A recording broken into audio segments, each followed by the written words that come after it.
I am back. It's been a week or so since I've put any videos up. Sean, by the way, if we haven't met before.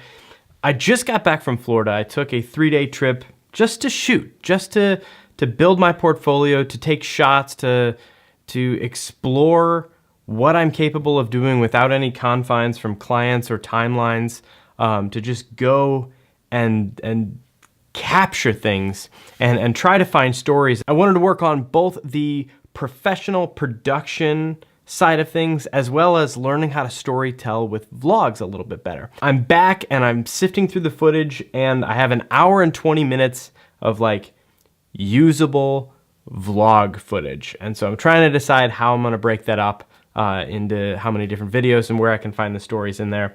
And then I have about 21 minutes of what you could call B-roll, but it's all the shots that I took my time to capture, things where we found alligators and birds up close and we're shooting them patiently and thoughtfully. And I'm taking the time to color correct everything. I shot everything with a very flat color profile. Historically, I've just used LUTs to color grade. I've shot, whatever I'm shooting is consistent enough from shot to shot where I can put one LUT over everything sort of gets bumped up a little bit and a little happier. It's fine. And what I wanted to take the time to do is level up and really get into color correction. And so I'm going through each of these clips and using the new Final Cut Pro color tools that they just added in the update a couple weeks ago. I'm editing every single clip from scratch. And the only things I'm really doing to it are I'm adjusting the exposure to get it just where I want it. I'm adjusting the saturation to compensate for the flat color profiles.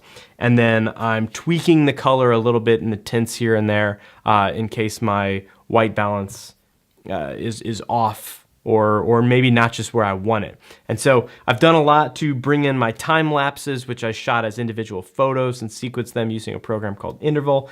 And now my overall workflow as I prepare these videos, which I'm very excited to do, and I'm excited for you to see them, is to first color correct and polish everything.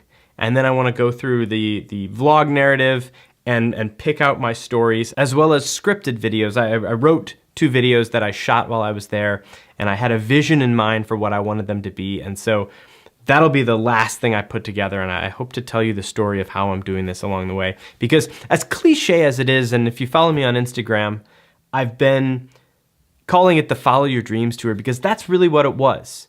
It was an opportunity, it is an opportunity for me to level up, for me to start working with bigger clients who, if I got to work with some of my dream clients, and the 2 that I keep picking on are Cole Headwear and Prana. And if they were to look at my current portfolio, it's stuff of, some of it is fun and I'm very proud of it, but a lot of it is just smaller projects. And the biggest thing is they were on rushed timelines. And so this trip gave me the opportunity to say, if you set me free, if I set myself free, what can I create?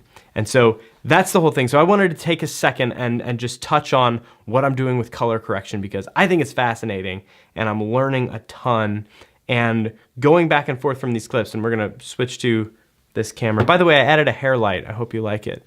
Really rounds out the shoulders. I've got a camera here that's pointing at my screen. And so going back through these shots, let me pick a particularly impactful, like here's a shot of AJ. This is him with the sunset. If I select a shot and take off my color correction, this is what it looked like in camera. This is what it looked like on my camera monitor when I shot it. And so you can tell it's not what it should be. And so I went through and I changed the exposure to really bring down the mids to pull out all that color in the sun, to boost the saturation, to bring all that color out. And then I crushed the blacks a little bit to really give it this dramatic feel. And so that's what I'm doing. I'm going through every one of these clips, clip by clip by clip. And I don't even want to know how many. Can I see how many clips it is?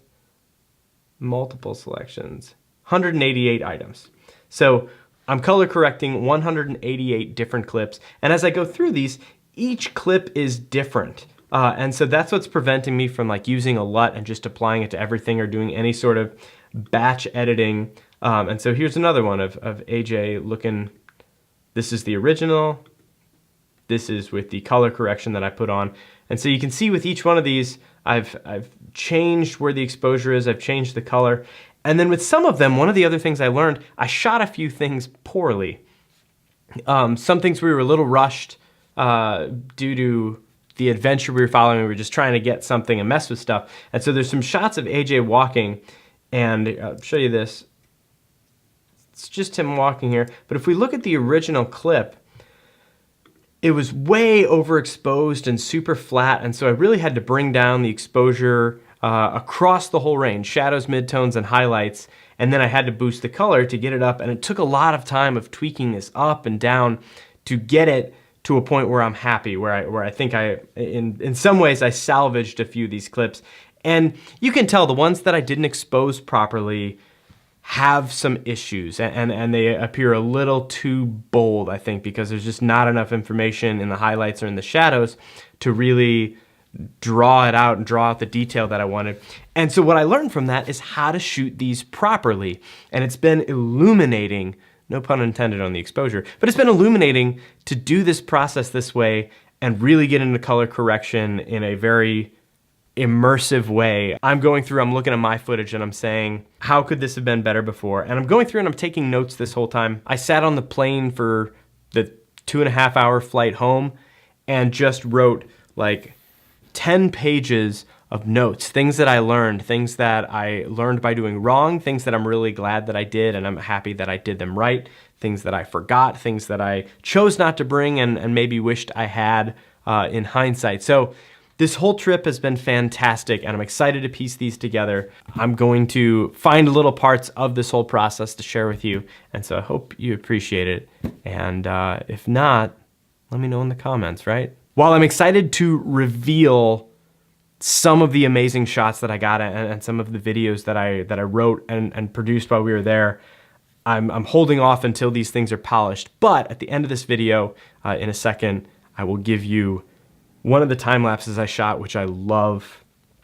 And it was very much this balance between having the right gear, being in the right place at the right time, knowing how to use that gear and set it up properly. And then there was a huge factor of luck. In all the time lapses, the clouds and the sun and the colors, everything was incredible. And we could have been down there and had just bad weather, but instead it all worked out and I couldn't be more grateful that it did. And so here is one of the time lapses. Thanks for hanging out, and to everyone who's liked and commented on the photos I've posted to Instagram and on the videos leading up to this trip, it honestly means the world to me because, again, I called this the Follow Your Dreams Tour and it really has been that. And so thank you to everyone who's supported it and who continues to support it and me. And if you want to continue to support it, Sean Gunston designed a new cool boom logo based off one of my hats, and that's up on the Plays Not Points store. So, as well as another shirt he designed with Maya and like my go-to rig on it, the A7S II with the 90mm macro and the small HD focus monitor on top. So it's really cool and I like it. So if you like any of this stuff and you want to support it or you want to do something with me, I'm not done learning and adventuring and figuring this all out. So if you've got an hour and you want to mess with cameras together, I'd be happy to do it. If you're in St. Louis or elsewhere, let me know in the comments or send me messages and comments on Instagram. That's all. Thanks for watching. Here's a time lapse from my time in Florida.